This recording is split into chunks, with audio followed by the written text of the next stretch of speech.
All right, sorry all for the delay. We were trying to get the Zoom up. Yeah, I guess. So welcome. Tonight's Thursday, June 12th. This is the Lunenburg Finance Committee. In accordance with the requirements of the open meeting law, please be advised that this meeting is being recorded and broadcast over the Lunenburg Public Access channel and on Facebook Live on the Public Access Facebook page. And it will be uploaded to the Lunenburg Access YouTube channel after the meeting.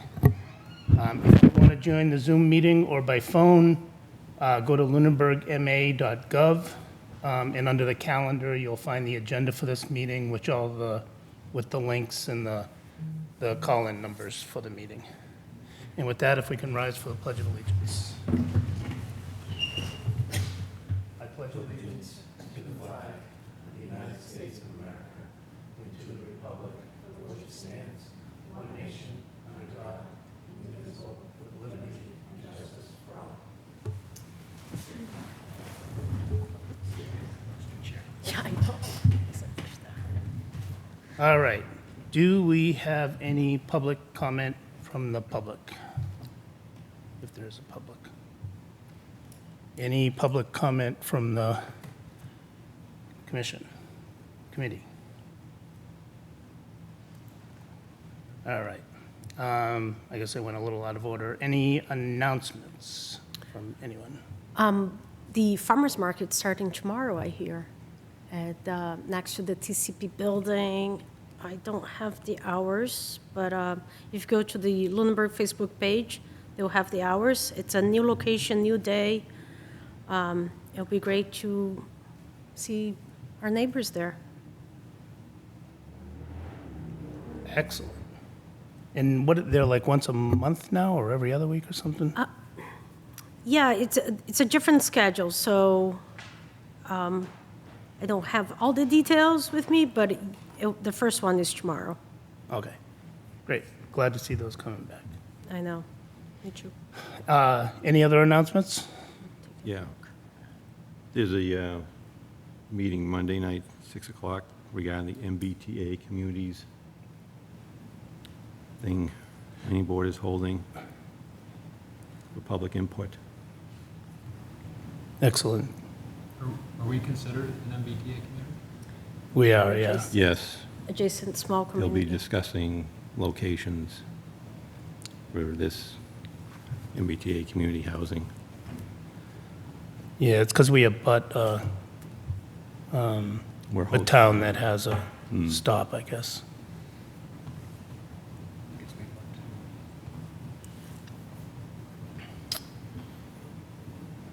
All right. Any other announcements?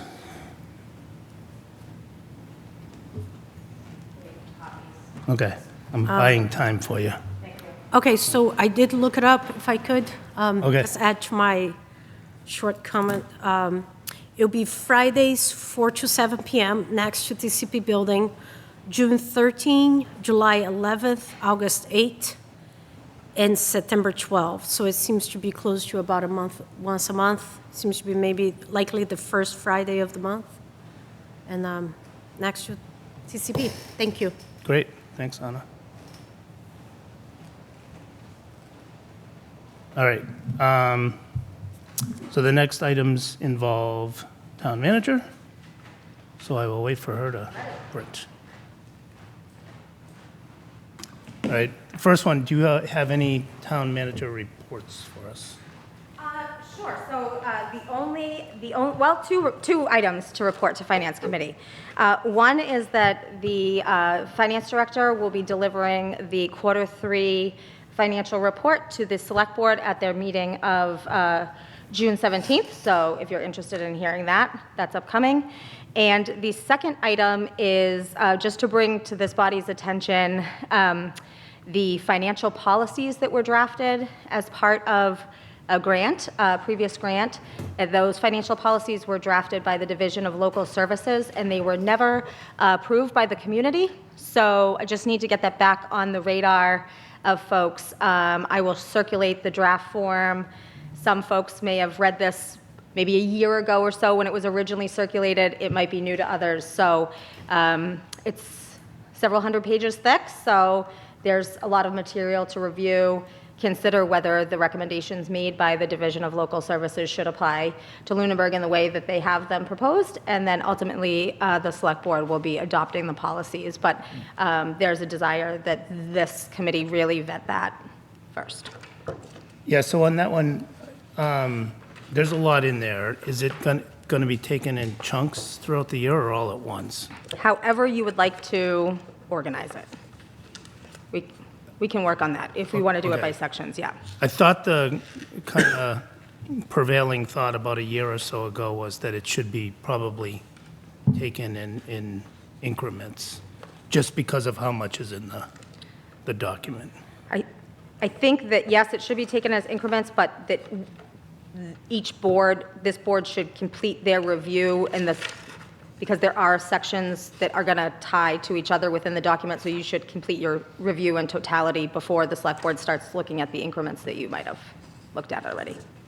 Okay.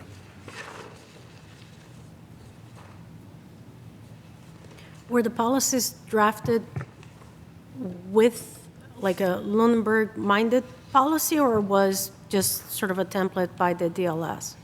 It was a hybrid, as I understand. So best practices from the Division of Local Services, looking at our existing policies. There's, I'll just highlight in particular the way that they propose free cash is being applied is not something that I personally would agree with or recommend. It gives no, there's a couple of areas, and that's one of them, where there gives no discretion for extraordinary circumstances, and we need to just make sure that we're giving ourselves some leeway for extraordinary circumstances. Okay, thank you. Okay. All right. Any other pertinent reports? From town manager? You Yeah. seem to have papers to I know. have something that you're giving us. I am, but it's not a report. It's an upcoming agenda item, I believe. Oh, okay. All right. So on to new business. I don't know if you guys have been listening to either school committee or select board, but there's an idea for not having a budget task force, rather spending the next few months working through what we're calling the tri-committee for budget development. So tonight I wanted to talk about the plan, the schedule, and any discussion related to that. The idea being that select board, school committee, and finance committee would meet as 3 meetings all at once to talk about the topics that Jen just handed us. Over the kind of pre-budget season, as you call it, although I think we're all realizing that this is probably necessary to be part of the annual budget season. And then after that, finance committee's role would be continue to do the things we typically do, but having gone through this schedule, we probably would be able to do things more quickly and be able to spend more time towards recommendations and, finalizing the budget during the budget hearing rather than last year was kind of we had new town manager and interim town manager and all sorts of things playing against us. So, but that would be the idea. So with that, I will turn it over to Jen, maybe to just kind of walk us through the thoughts on this.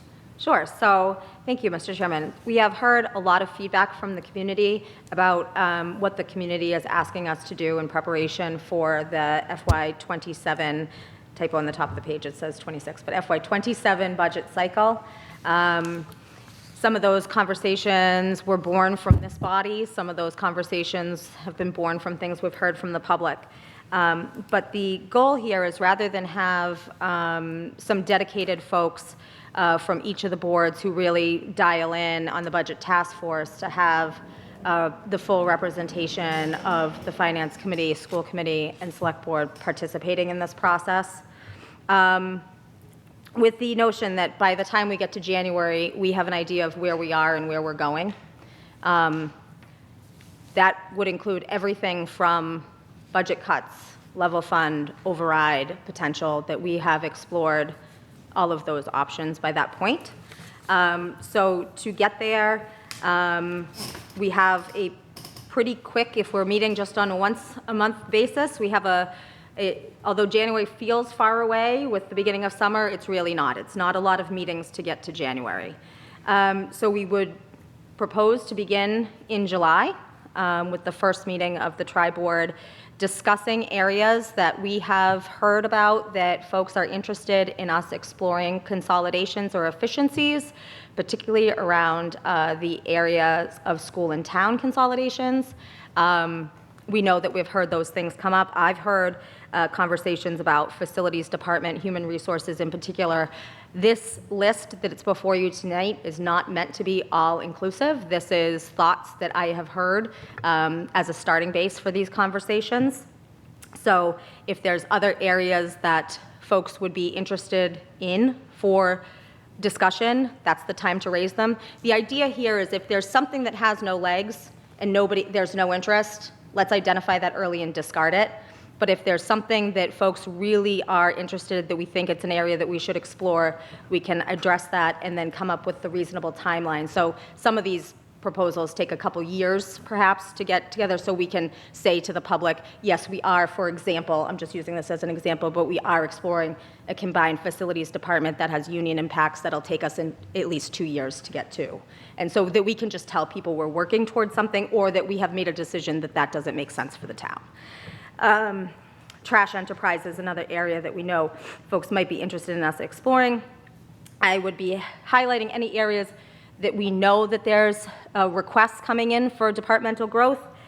Right now, the two that are on my radar are a fourth shift for a fire department and a full-time recreation director, that there may be more areas that folks, department heads, are identifying as well. And then any other specific requests from the tri-boards. So anything else that folks would like us to explore during this process. I will say that this is going to be an incredible undertaking for the department heads. Some of what they're doing is shifting their work that they would normally be doing in the spring to the fall, but it's also an addition of extra work. So just if folks could be mindful of that. We know that there's been a request for standardization of the way the budgets are presented in the forms and the flow of material, so that would be coming in as part of this process too. Then you're going to start hearing from the boards right in August. The departments right in August. So the thought here was the human services, culture and rec, health services, and health insurance, what those expenditures are. We are looking for what is your FY27 request, as well as a 3-year projection on each of these items. By September, public safety, DPW, and facilities. October, school budget presentation, recognizing that there was a new superintendent and a new school finance person coming on, pushing them as far out in the calendar as we could to the October date. General government, unclassified departmental expenditures, and debt service. By November, hopefully we can have, and this is all target, hopefully we can have a summary of the town and school FY27 to FY29 projections and talk about some of the intergovernmental costs that we have there. So Worcester County retirement is the big one in the intergovernmental. In December, the state holds their consensus revenue hearing in advance of the governor releasing her budget.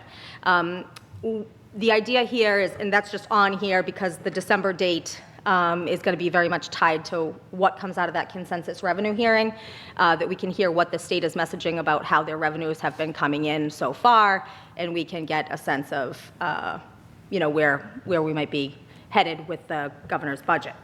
And then based on that, we do our initial revenue projections and present those in December. And then the idea is that by January, we have an idea of where we're going to be going at the Springtown meeting, and we can start to coalesce around that if we haven't already. All right, thank you. So just to add a little bit more color to it, on Tuesday, we had what we call the tri-chair meeting. So the chairs of each of those boards, as well as Jen, Ezzy was unavailable, and the current superintendent and the incoming superintendent joined us as well, just to kind of talk around the ideas, get some of the ground rules put in place, make sure that there was general agreement that this could be a fruitful activity to undertake, because, it will be, I guess, 17 board members' times, as well as a lot of time from the leadership of the town, as well as the department leaders as well, so, and their staffs. My personal opinion on this is, I think if nothing else, going 7 months or 8 months of monthly meetings amongst, the 17 board members of those 3 boards, committees, will help us to kind of work through some issues, get those communications, maybe get some relationships going that aren't there today. I think working a problem together gets you to see perspectives that maybe are not your primary perspective, meaning the school's primary perspective is schools, but maybe they're hearing things from the town side that they normally wouldn't, and vice versa. We sit kind of in the middle and make recommendations on all that, so I think our involvement on this would be important. I do think that taking in the budget task force recommendations from last year into the process is probably a good thing. I think there were, 19 recommendations, some of which have been implemented, others are on this list, et cetera. So generally speaking, I think it's to me, it's a good idea, at least for us to try and collaboratively, as many people say, the leadership of the town, which I guess we're the leadership of the town, to work the issues that the town is seeing. I would anticipate what it means for us is that maybe we have one additional finance committee meeting, if necessary, in the interim to negotiate amongst ourselves, because there will be time limits placed on this. I think we talked about meetings would probably be 3 hours long, and then we cut it. It's just, after 3 hours, you don't get anywhere on anything, in my opinion. And it's only once a month, so. But with that, I would open it up to the rest of the committee for thoughts or ideas. I have a lot of notes, just from this conversation. But I don't want to always be that person, Well, and now's the time. All right. I'll start on the top. Sorry about that, everyone. So I did watch the select board meeting and the school committee meeting talking about this tri-board meeting. First, thank you for putting out an outline. This makes me feel more hopeful than not, so thank you. And I do think that you definitely have taken input from previous meeting. In your short time here, you definitely have taken, if you put this together, you definitely have been listening to us. Tri-board meetings are not uncommon, in other towns, and I just want to just say that out of the bat. I think it's a great thing to just start doing them and start conversations going forward. I think, it's a good thing to do. It really takes away when I see in other towns, it really just makes a one coherent voice of the town, of the leadership, versus people making comments in the meeting. That it's just, I have found that to be. With that, I watched both the school committee meeting and the select board meeting. The work school committee members that have said they want to come in with their priorities, which I think that's fair. And at the same token, I didn't hear a lot of comments from their position on, we are here for the schools, we are here to get money for the schools. And to the part that I felt that was missing on some of those comments and to look at the overall health of the town. The town, we can only have good schools if we have, an even town where all our needs are being met. And then I watched the select board meeting that happened on Monday, where it wasn't clear, there was a comment made that, if the outcome is not something that we necessarily agree with, we can have our own recommendation. So my first question is, am I wasting my time? Which I like the process. I like it. I just want to make sure we are all in together on this process with the same intentions. Can I address that? Thank you. So first of all, I think that the way in which the school committee was apprised of this idea was a little unfortunate. The thought here was that the tri-chairs would have met first, we would have had some internal discussions, and then folks would have brought it back to their boards after the fact. So, so much so that the superintendent and I didn't even have a verbal conversation about this, so she wasn't knowing what was in my mind before she chose to bring it to the school committee. So perhaps some of their initial reactions were because it wasn't framed out after those conversations. But I think that to the select board comments that were made, each board that's participating in this is taking votes as their own entity. And so I don't want to speak for the board, but I think that they were contemplating that there is a possibility that we could arrive in January and we could have 3 different Lunenburg bodies arriving at different conclusions with the same data. That's certainly not the hope or the intent. Right. The hope is that we arrive in January generally walking in the same direction with maybe a few things to work on. Okay. All right. Okay. I won't make any comments to that, but thank you for the explanation. The other thing that I hear a lot, and I think it might mean different things, is standardization of budgets and presentations. If you have in the private sector, if you have a manufacturing company, if you have a, company that sells goods, a company that is in the financial sector, a company that is in the service sectors, their budgets and their presentations are going to look very different. So for example, anything that's public facing, we want to know how that public facing is interacting. If we're talking about, something related to, facilities, you can see how the data points are not going to be the same. So I appreciate the standardization, and I think there's been times that, at least in this year, and in previous year, because I watched these meetings, data is missing, and I'm not sure standardizing. What we're standardizing needs to be related to their business, to what they do. So, I would think that the police department is going to have very different data presentation than, the DPW, or, the parks or the senior center. Like with the senior centers, I want to know how many of our seniors they serve, while, I would hope the police department is not serving too many of our seniors. So I just want to put that caveat to it, because even the data points that are presented should be different depending on their, department business.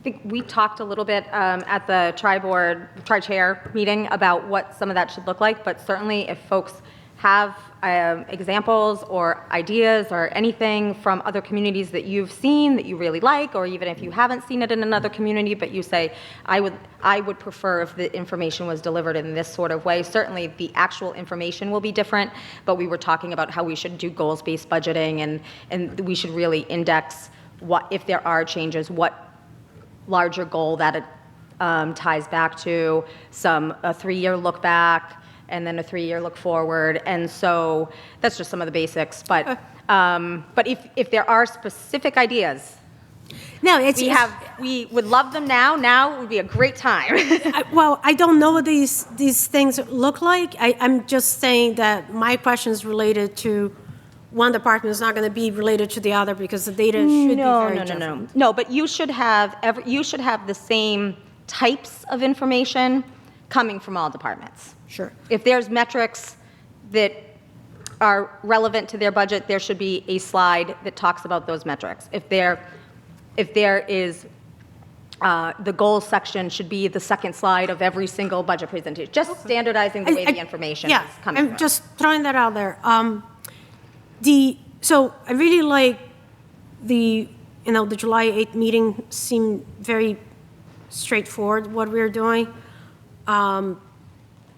The August and the September one, it just, it's high level. Tri-board meeting, we're going to be talking about human service, cultures, recreation. That's not structured enough for me to think of what is that doing outside what our normal budgeting process, or were you imagining pretty much our budgeting process that you saw this year? Similar to the budgeting process, a little bit more informal due to the kind of nature of the tri-board, and that, you're not going to be having people present maybe in this way. It'd be more opportunity for discussion and engagement with those department heads as they present, but very similar to that budget process. The categories that you see, culture and recreation, human services, that kind of thing, those tie directly, if you look back at the budget, what are the departments that are under those categories? Yep. So we tried to organize them in a way that made sense based on the or the dynamic nature of a department. Which ones are more stable, we'll put those up front. Some departments that are a little more in flex, put those towards the back, and gather like things. But yes, it would be essentially that the department, for example, if you have, I'm going to pick on a specific that happened in this finance committee. But there was a conversation when the fire chief was presenting about switching over partially to an ambulance receipts reserved account, right? And so the idea here is that conversation would be happening in perhaps as early as July, and so we can actually move it forward, and that perhaps by September, when public safety is presenting, there might be a little where we got, how far we've gotten, what more we're looking at, what we're thinking about. Just that if there's things that really folks are asking us to look at or dig in on, it's not compressed in February and March. We're giving the time to have change or analysis early on in the season. Thank you. So on that note, the one thing with this schedule that I wrote here in my notes as you were speaking is the idea of identifying new ideas and brainstorming and having a revolving period of that. And when I think of what is the outcome of this meeting and this process would be maybe a document where we're identifying those opportunities, similarly how you do in business, right? Like if you own a business, you can write ideas of what you should do every day, but you start with the biggest return for what you have. And I think we need kind of a cycle for that, of identifying as we talk about this. You have already identified some, and I think based on our budget process this past year. And I think that working together as three boards, we might find others, and I think we would need a cycle through where we're prioritizing, the value that we can bring it on. And in particular, what I'm thinking about it as well is on the revenue side. I think there are certain things that have been spoken about, how to bring in new revenue. Michael Ray Jeff has talked about, and he actually has the process laid out because he has seen it on the solar, on the dump. And we need time to explore that, and we need to try to put value on these things. So I think we need a way to talk about these things, capture, kind of evaluate, and then work it as these are the things we're going to start working on as a priority. And within that as well, on how we are doing things, we do our budgeting process is incremental budget. Is we put 2.5%. Usually that's how the previous town manager used to request is you have 2.5%, and whenever you see the budget, it's usually a 2.5% increase, and we talk in the same lines. I think this year you have modified some of the lines in order to organize it. I have talked about another method, which is zero budgeting, which is, we go from the ground zero. And as I explore and this is a recommendation from the previous budget, from the budget task force, where to simplify our accounts. When I look at the school operations, and I've been trying to dig some of their budgeters, some of their reports, I do see a disconnect of how they present the budget to the town, how they run their finances, and how they even report to the state. There is like a total disconnect in between all of these things. And doing a zero budgeting is a good way, it's a process. So I think we need, how we are doing this budget presentation on top of standardizing the requests, the budget forms and the capital requests, I think we also need a delineation of how we are doing the budget. You know, and again, just zero budgeting, it just makes it simple and easy to explain, but there are others.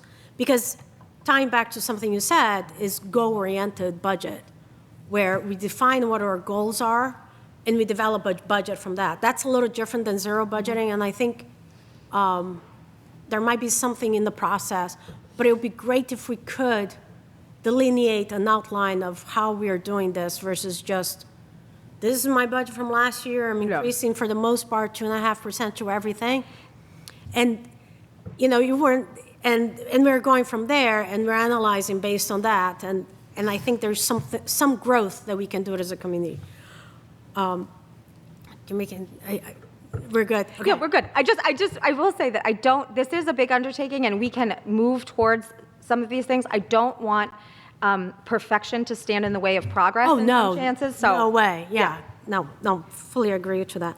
And with that, I think any time right now spent on projections, I honestly think is a waste of time, because we don't even have a good budgeting process that we feel certain, that we feel comfortable. I honestly, looking at how we do our budget, and you tell me you're going to do a 3-year budget projection, I'm like, I'm not going to take that into that much consideration. I think you can project your growth and more or less what you're looking for, and if you're doing a big switch into, bring a fourth shift into the fire department, I think you can use these high-level projections to do some of that, but an overall 3-year budget project to how we do our budgets, I think I don't think we're there yet. yeah, well, I think a financial forecast is just that.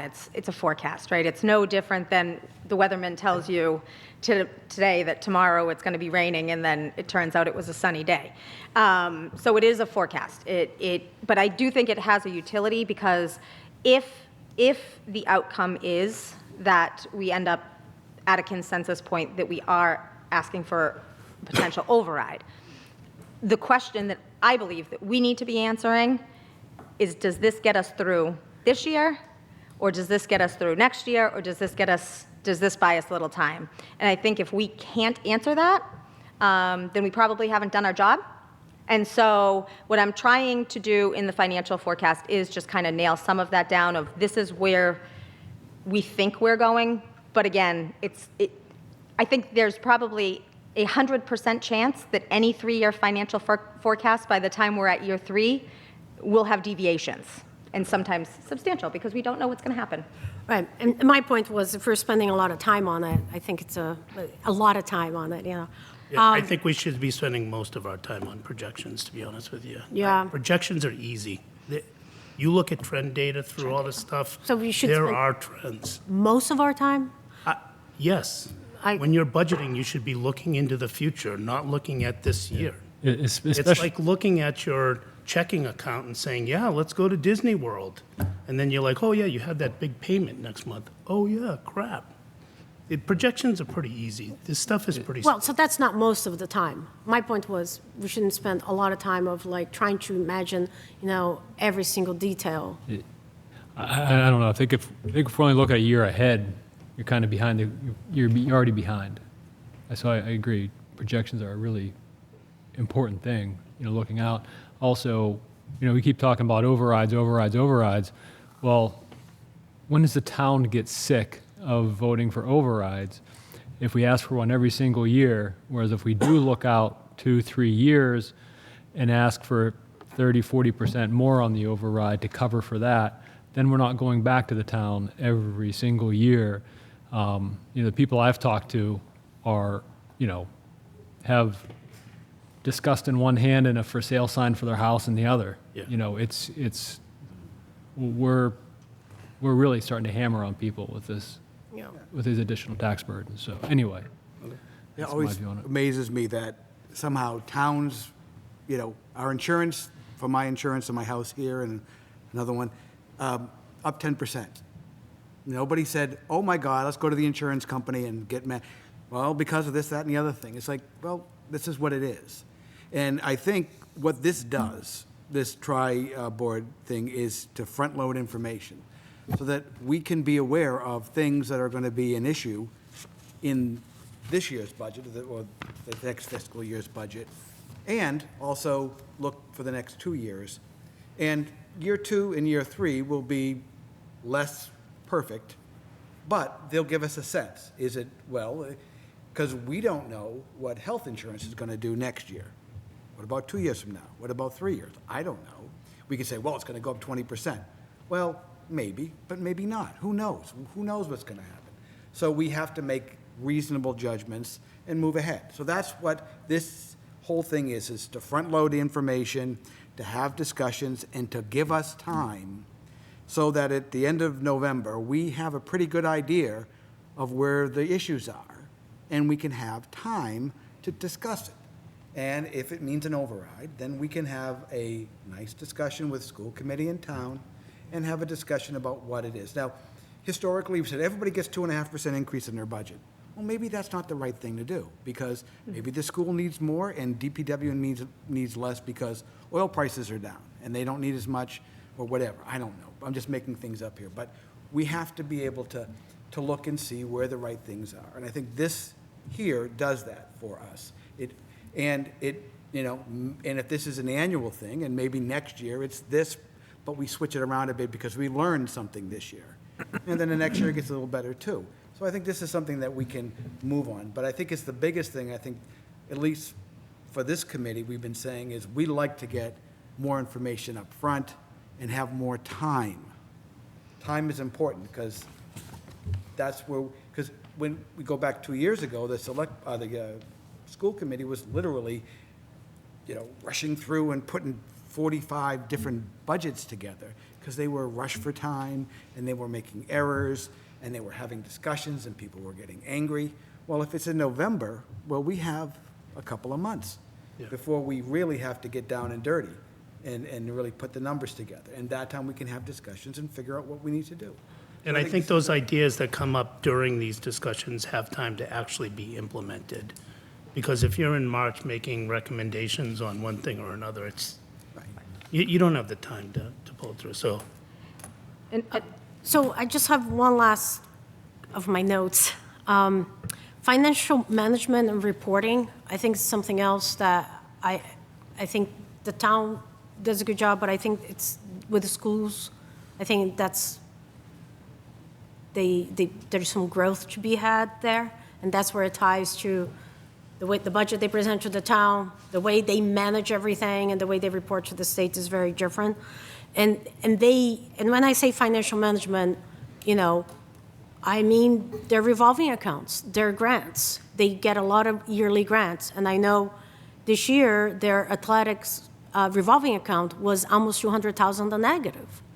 And this is financial management because you can put a budget on that revolving account so that it doesn't cross that line without being planned for, which is simply you put a budget on it. And I know the Parks Commission has a budget, but we have different things, but financial management is actually a big thing because if we don't do it right, we're gonna keep getting these things. I know that the school committee in their last meeting, they approved another $30,000 line transfer for athletic transportation. How are we getting into these situations and not noticing? This is like $200,000. I think so financial management is a big thing, and I think in particular from what I'm learning, because of how the information is distributed, exists for the schools in particular, I think that's a bigger problem, and we are getting into these issues quite a bit now, and it would be great if within these discussions here, especially on the July 8th or maybe the August 26th, we do talk about financial management, because I think that's really, really missing. So that was my last comment. Thank you. Okay. Any other Jean, just raise your hand or talk if you need to. Any other comments from the? I think if I could just give one final comment. Yeah. So we have not participated in this before. You're right that other communities have. And I don't know how this is going to go, right? I don't know how this is going to go by January. So I envision that we can be flexible enough that if we need to pivot and we need to move and we need to change directions, that we can be open and honest with one another that this is not going well. And I'm very open to the pivot. So just because this is here before you this evening, this was my best thought at the time of what I think is appropriate. I reserve the right to change my mind in any time. I think with 17, is it 17 people are going to be? Yeah, 7. So that's going to be 17 lips. However, there's 34 ears. And someone said, you have 2 ears and 1 mouth. That should tell you something. So hopefully we can listen and learn as a group and also ask questions as a group and discuss things as a group. But it'll have to be all 17 of us working together to try to figure out, to get to the point. Because there's a lot of stuff here. And I don't think probably anybody of us know exactly what the end result will be. But I think this Chris? is a nice attempt. And I think, well done. Thank you. Yes, Jean?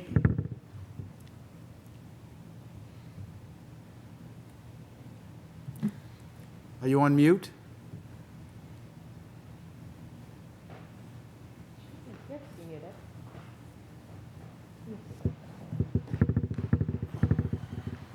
Jean, can you hear us? She's muted now. She's probably double muted and trying to.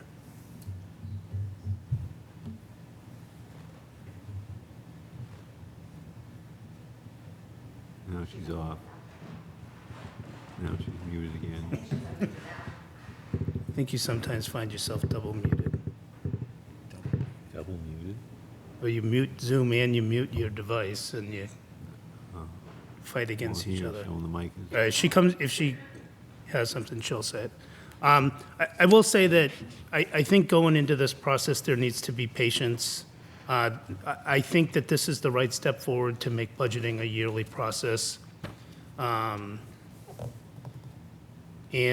maybe by year 3 or 4, we've got this down to some much better state. But if we can make a 30% improvement this year, I think that's a pretty good gain. And if we can start the discussions through the summer and the fall, and not wait until the winter, then that's a good gain. And if we're just duking it out for the first couple months because for whatever reason these 3 boards need to duke it out, then What's duke it out? like fight it, Oh, okay. get it off your chest, right? But I hope that's not the case. I think the best situation is everyone goes in with a fresh and open mind on this thing, listens to other perspectives, relies on data versus, Feelings? what they think something is and rumors and that sort of thing.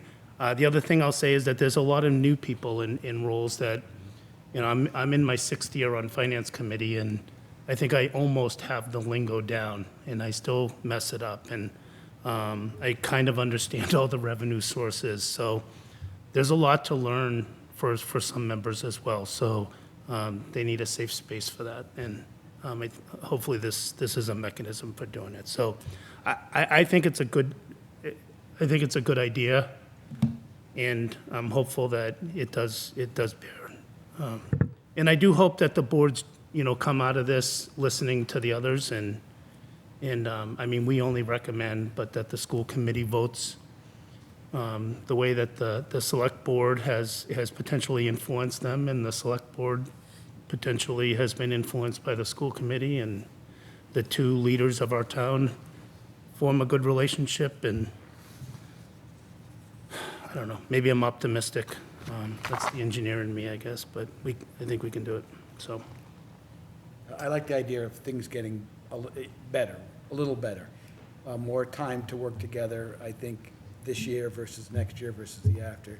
Hopefully, this will be a process that will be used for a while, that will help us do a better job.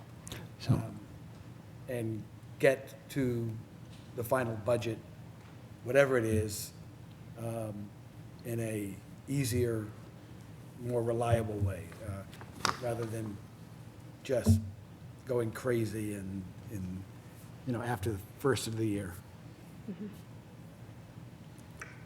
So just to be clear, the tri-board consists of FinCom, Select Board, and the school board. Yep. So will those three boards conjunctively, like, review and oversee the other departments' budgets then?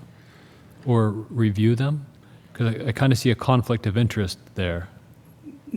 I don't know, why don't you? Sure. So each board doesn't gain any more jurisdictional authority than they had walking into the room, right? So any votes that each board may be taking, you're only binding, first of all, your own body. You're not binding the tri-board, right? And so Finance Committee, at the end of it, you remain advisory to town meeting. You don't, if you disagree with a department, then that, I would think, informs your advice to town meeting. But it doesn't elevate any board's authority over the other. So conversely, the select board can't dictate to the school committee what budget they would be approving. So it's not changing anybody's authority. But you would have, like, the fire department discuss their budget in front of the tri-board. Yes. So then the school committee does have somewhat, while not on paper, authority over the fire department, but they are sitting there listening to and reviewing their budget.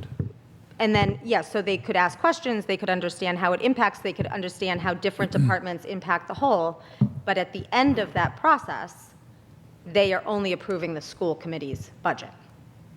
See, I see the positive, I hear you, but I see that the schools will, the school department and the school committee will have an opportunity to see and participate on the understanding of the needs of the rest of the town. No, I get that, and I completely agree with you. I think it's a good thing. I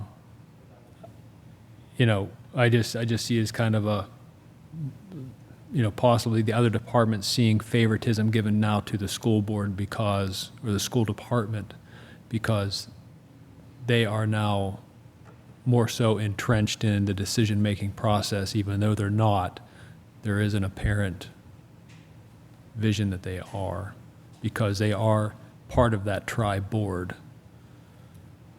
I don't think that it's something that concerns me because the votes of the tri-board, really, you're only voting on things that are within your jurisdiction.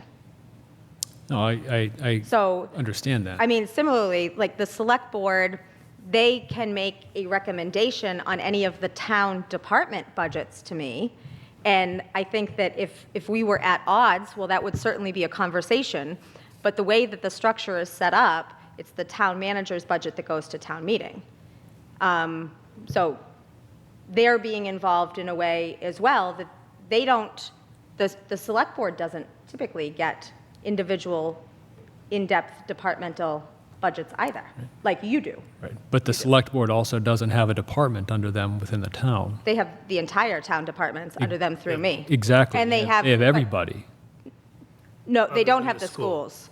Exactly. But now, okay, but you're putting the school board, which has one department. They are representing essentially one department within They're the representing town. one department that represents a little over 50% of the budget. Okay, that's all well and great, but I'm just saying you're giving one department representation on the tri-board that the other departments do not have. So there are some departments that have an associated board with them. Conservation, let's just use that as an example. There is a conservation agent who is appointed by myself, but there is a conservation board that is appointed by the select board. If we start involving all of those boards, we now are having an all-town board meeting that becomes incredibly unwieldy, and I think would be difficult to manage. I would say that at the end of this, the tri-board is an information discussion. They don't have really any power. No 'Cause the power. school board goes back and here's my budget, after it's done. Hopefully, they have listened and been part of and create a better budget. And then you come back with, here is the town budget, based on all the information that we've had. And the select board either accepts it or not, and we either go up or down on it at town meeting. Nothing changes there. Correct. So I get that people on the school committee can discuss more about, what's going on in DPW, but I don't see that as a problem. If they start going, we don't want any changes because that's going to affect our ability to grow our department, then that would not be a good thing. But I don't think that's what's going to happen. And if it is, we'll tell them to stop that. And honestly, I think the school committee already does that without the benefit of having the departments in front of them. You hear a lot of, well, we're cutting positions, but no one else is cutting positions. Everyone else should have to cut positions. Well, I think you got to really dig into the details of that, right? Do you really want to, cut the council on aging down to like one member? Do you really want to not have paramedic service anymore? Well, yeah, no, I'm not saying this is a bad thing. Don't get me wrong. I'm just saying that there is going to be a perception that we are giving the school board / school department a little more leniency or say in the matters of town because we are putting them and them alone of a single department representation onto this tri-board committee. And yes, they are massive. They have a tremendous amount of the budget. But I'm just saying, you may end up with a little bit of resistance depending on how the budgets end up working out with the town comparatively to the rest of the departments within the town. So they have no votes that can bind any decision on the town department. There is no authority whatsoever. If they hear things that may influence the way they create their budget, perhaps that's informative. They may hear things that allow them to have a better understanding. I see this as an opportunity for folks to try to collaborate. If that becomes untenable, or we have a situation that one board of the tri-board, any one of the boards is really overstepping, I think we're having that conversation with ourselves of whether or not we're pivoting. I'm not even sure what we would vote on. No, and I think it's just allowing everybody at the same, so rather than watching movies or watching videos, everybody is allowing to be shown what's behind the curtain at the same time, in the same manner, with the same opportunity for questions. You look at July, you have the facilities and HR, and those are two things that we're talking about or thinking, is there an opportunity to combine those two things? Well, having both parties to the school committee and to say, hey, yes, okay, and here are the 16 things that we think that need to be discussed. Fine, let's have those discussions. And then maybe you come out at the end with a better solution to whatever the issues are. So I think, like anything else, this is an attempt at doing something. If something gets out of control, it'll be up to the 17 people who are there to wrangle it in. And also, over time, hopefully, this will become a better process anyways, just by doing it over and over again. So I get why people are, can say, well, this could happen, that could happen. And I wouldn't disagree with any of those things. I just think this is a good attempt. And I think it's something we should try.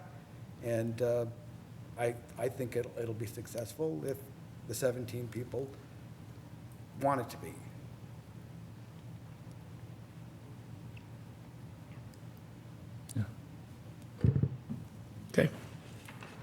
Thank you. Thank you. All right, the next thing on the agenda was analysis of historical budget data. I kind of put this on without talking to Anna a lot. We kind of texted a little bit on it. I know she's been doing some analysis on it and hadn't yet been able to, put all of her thoughts on paper. But if you want to just maybe talk about some of the work that you've done, some of the data that we have received over the last month or so, and what's on your mind on that. Okay. Can you share the spreadsheet that I think either Renee or I created, one of the two, both of us, with a different spin? So the biggest budget line in the school department is their staff. And I know we had cuts last year. I know we cut some positions.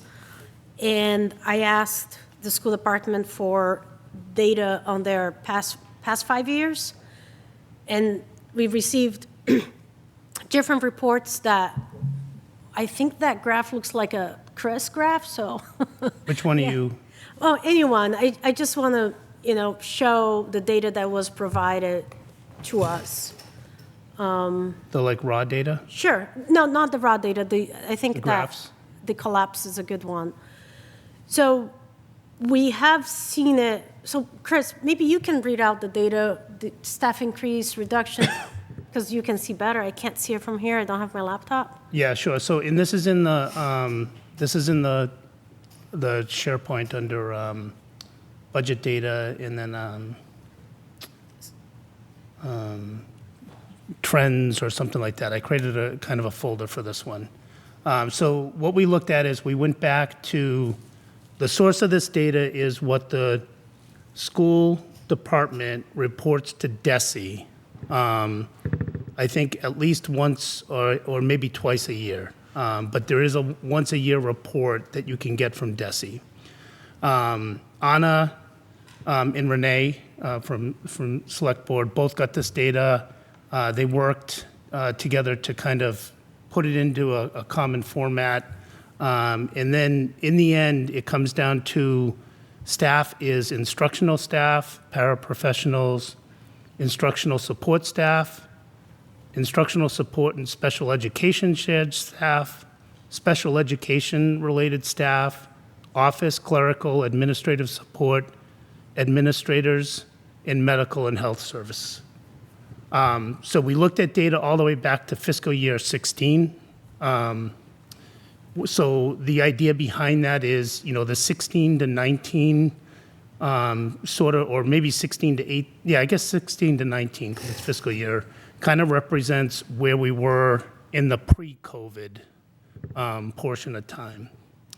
I would say fiscal year 20 and 21 kind of represents the COVID years themselves. And then like 22, 23, 24, that's kind of like at the point where ESSER was in place, but we needed to stop relying on ESSER. And that was the recommendation from our board for at least 2 of our reports, during my time on it. And I think, Tom and Jay were here at the time as well. Peter Beardmore, Evan were on the board at the time.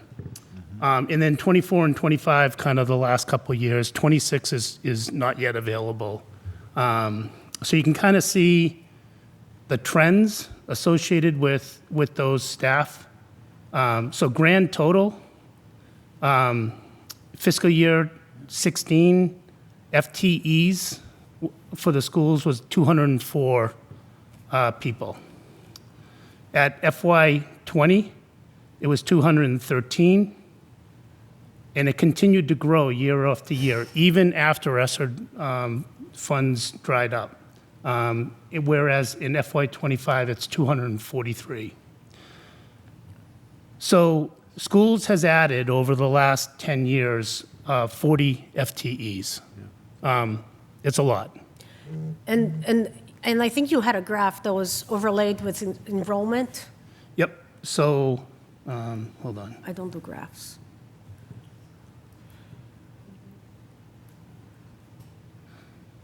So what I looked at then is I took that same grand total staffing. On the left axis, I just put 200,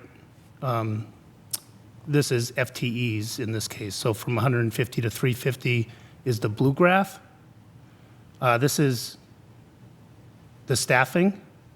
And in addition, I looked at district enrollment. So what was the enrollment data from fiscal year 16 through FY 25? So it peaked in FY 19 at 1,649 students. In FY 25, we're down to 1,563 students. So it's approximately 80 less students and approximately, what did we say, 40 more staff, right? So you kind of dig into it a little bit more. And at this point, this is just data, right? I don't want to, I'm just presenting data. What does it look like? Instructional staff, pretty level, right? Instructional staff is FY 25, 106, FY 16, 104. So instructional staff is almost the same level over that 10-year period. It did kind of peak in FY 18. It was up a little bit. Paraprofessionals, there was like 54 in FY 16. In FY 25, it's 67. So there's 13 additional paraprofessionals over that. Instructional support staff, it was around 8, and it's up to about 14. Special ed shared staff, instructional support was 1, up to about 7. So it's just kind of graphically, looking through these. Special ed related staff, fairly flat, right? It was about 10, it's about 12, fairly flat across that. Office and clerical grew from about 11 to about 16 or 17. So increase in clerical and administrative support. Administrators went from 12 to almost 16, 15 and a half, peaking at 18. In medical services was relatively flat, nurses, that sort of thing. So what does this mean? I don't know yet, right? These are discussions that I had hoped to have with the schools during the budget season last year. I think this is a good example again of what we might do in a tri-committee meeting and during the summer, is to start to look at these trends and to start to question things like, well, I'll just pick on it, what should paraprofessionals be at? Is there a ratio between paraprofessionals and students that you should have? What other tactics might we take to put this in line? Or is this the number that we think it is, that there's some ratio that is emerging related to this? And then that can start to form the discussion on what is their goals. Is there a goal to have level instructional staff? Is the goal to increase instructional staff? Is the goal to do these things? But to me, it's very factual, right? This is just data that is reported by the school department to DESE. We're unable as citizens to kind of get this report for some reason, but it is just a report that can be run from the school administrators. And between so can you tell us the staff, I'm sorry, I didn't bring my laptop and I can't read from there for FY 23, FY 24, and FY 25, because FY 23 would have been, I believe, the peak of ESSER funds. Yeah. FY 24 should have been the last year of staff. And then for FY 25, we passed an override, and we reduced staff. Yeah, so FY 23, from FY 21 to FY 23 was fairly flat, around 231 FTEs of staffing, across those 3 years. But FY '24, it went to 245. And that was at the time when the recommendations were you need to stop relying on ESSER for funding and start for funding staff and to take, actions to kind of deal with this reliance on ESSER funding. I think what happened, though, is that the reliance on ESSER funding, when it dried up, it just became like the baseline for the department and for the budget requests. FY '25 was 243. FY '24 was 245. It's two people. It's kind of in the noise. Yeah. It's less than 1% change. In FY '20, so that was FY '25, yeah. Yeah, I don't know what FY '26 would be projected to be in FTEs. We never got but anyway, so the other thing, so I'm looking at a lot of data. I have downloaded all their previous budget and made into spreadsheets, the ones that I don't have. Other things that I've noticed, revenue from out of district has gone from, and I know we lost Shirley in around 2012 is when they really started phasing out. That we're talking about 2012.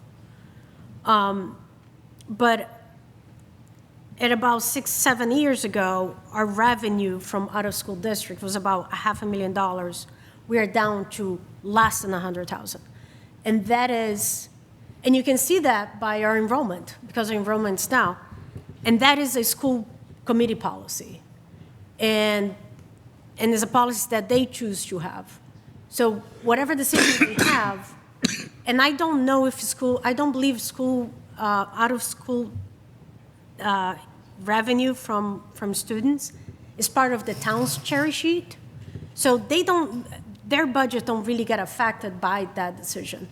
And I think that's something that we need, in my world, you would need accountability for that. It's a big chunk, right? Like the override last year was for $1 million, and we just chose to reduce our revenue by $500,000. It's like, wow. Other things that I've learned is all their grants and revolving accounts have had different health throughout the years, financial health. But grants is something that when they receive is because they're reimbursement grants, not a grant given ahead. They become revolving accounts for them to use. So for example, I saw a report, I asked for the revolving accounts report. They're using right now a grant that was from FY '24 and FY '23. And that's where, one of the points that I made with the town manager is financial management. We don't see that money being spent on the information we get, but that is money that's being sent to support current activities. So what will happen next year when you run out of the FY '24 grant and you use this year? Overall, my recommendation would be to have a one-pager budget that it truly represents their operations versus the budget that we see year after year. That includes all the school's operation, because we don't see the operations that they're planning to cover with grants and revolving funds. So, and we saw that now we are like, $200,000 in the negative on the athletic account, revolving account, because they had plans. And now we had to remove funds from their regular budget into that account. So, ideally, we are having one-pager expenses of all their operations. And on the other side, on their revenue and their income, we're also seeing everything on one page, similar to how the town manager did it this year, because I think for example, for school lunch, I think Lunenburg's getting close to $500,000 in school lunch. And that's, again, I believe, I don't think that one is a reimbursement. I think that one comes throughout the year. The circuit breaker is another one that is a revolving account. And the circuit breaker is partial refund for out-of-school, special ed, out-of-district placement. That does include the collaborative. And I noticed that the cost had jumped tremendously in the past couple of budgets.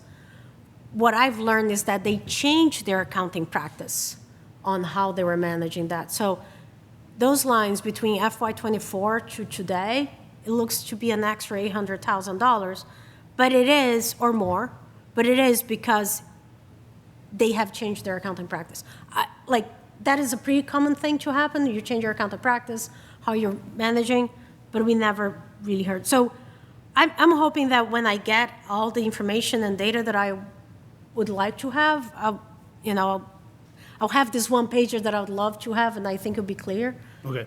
But that's my goal with it. Yeah, so, and I think being able to look at it in data format with graphs, I mean, I can help you with graphs, I'm pretty good at that. Yeah, I don't do graphs. I don't do pretty. It is something we should be looking at trends across that. There is one thing that I have been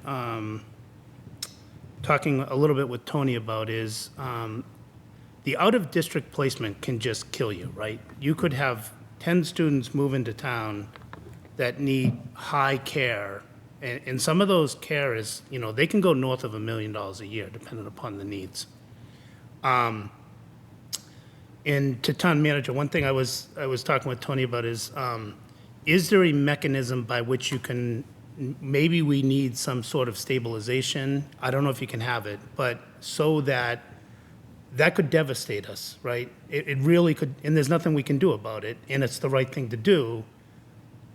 But on a year-to-year blips, those things can make or break us. So I do think that is an account that is highly volatile. It needs to be managed accordingly, because if you get yourself in the good part of that where you don't have a lot of money on it, you do not really want to be putting that towards other operational costs that year, because the next year may be bad again. So that is something I think we need to look at, is how to almost do risk management associated with charges such as that. I They do, no, right now, they're doing that at their department level, but we don't know what they're doing. But, I met with the school department this week, and they answered some of my questions. And, for example, if a student graduates from Lunenburg, they keep that number in, thinking that, with the presupposition that a new kid is going to come in with that. And it's fine, it's a way they're managing, but we don't see that, right? And then when you start asking, well, how many kids did you have one year? How many kids you had the other? It seems to have dropped or increased, but the numbers have increased a lot more. So Okay. I think having these policies, how they're doing things, it would be great if we could have them talked about it, documented, and then we know how they're budgeting. Yeah, and I think from our perspective, what we want to do is just have insight into something that's highly volatile. Yep. And then make maybe recommendations, put safeguards in place, as well as not, again, spend through the good years. But I think that becomes recommendations associated with a highly volatile account. Yep. I think these are a lot of the questions that are coming up are good to be discussed during the tri-committee. Things like to ask the school, why, I just noticed on that, the number of teachers or the educators weren't up, but the paraprofessionals were. Well, what's the process of hiring? Why do you need more? Why? And there might be a great reason for that, but, we don't know it. They could tell us. If there isn't one, then we can have that discussion too. Yeah. So I think there's a lot of information that is out there that we don't know, and that we can, we look at this data and things look weird, but my experience is usually, most of the time, there's actually good reasons. The clerical went from 1 to 7. That's a 700% increase. Why is that? That's kind of weird. So maybe there's a reason. Yep. But those are good questions to ask. Okay. Any other discussions on that? I know there was some data as well as some discussion. I think it's an area, obviously we can continue to work on. Yeah, I'll share whatever data I get, and And I know Tony has given me commitment that he is, will make the data available to you in any of us, for that matter. All right, I didn't have any other old business. I did not see any minutes pop in. We're fairly up to date. I think we're maybe one meeting behind, so we're like kicking the select board's butt as it relates to minutes. Yeah. They have 14 sets on their agenda. But you hired an army. I did an army. All right. Any committee reports? The municipal building design committee, we met last week, I think it was, and after the vote to not have the renovations done in this building and on Ritter, we met, and what we, as a group, decided to do was to talk to the select board, since they're the ones who created the municipal building design, and have a discussion with them, what's the next step? Do we pare down our wants, or do we get a new committee, or do we drop it altogether, or what? I think that's something that, our vice chairman, I guess now, who is now our chairman, I guess, Dave Blatt, is going to work on that. Okay. Any others? All right.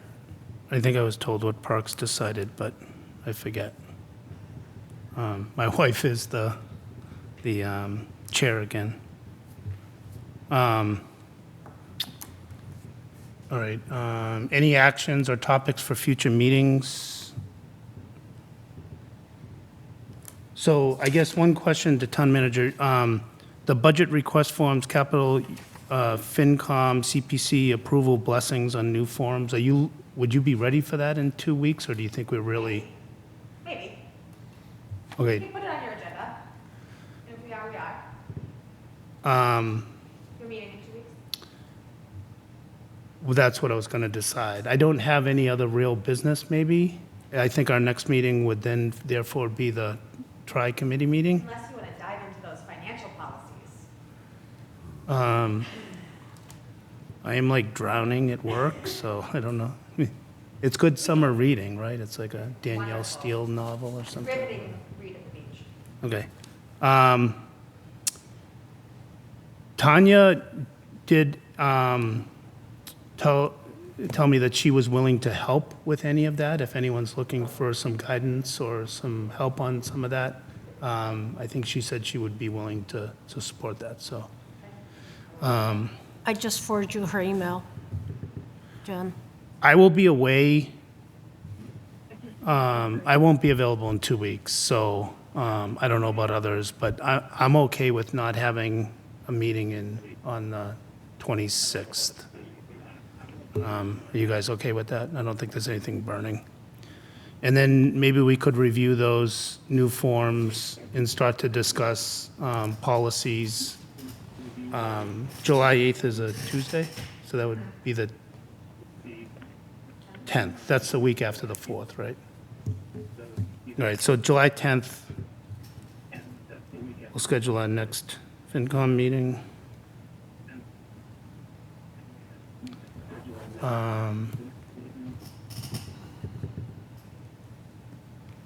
And with that, is there any public comment from the public? Mr. Chairman.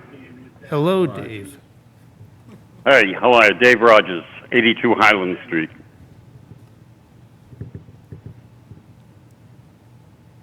Go ahead. Go ahead, Dave. Okay, thank you. First of all, I'm going to be on the other side of this issue, and I don't think it's a good idea having the three boards. Okay. Because? Because? Can you imagine 17 people in a conference room and trying to get anything done? And the system is set up right now so that there are opportunities for the public to understand what's going on, because they come before the Finance Committee, and the free flow of information is right there. So all you're doing is replicating that. And I mean, you know, it's just my position on this, and I could be wrong, but that's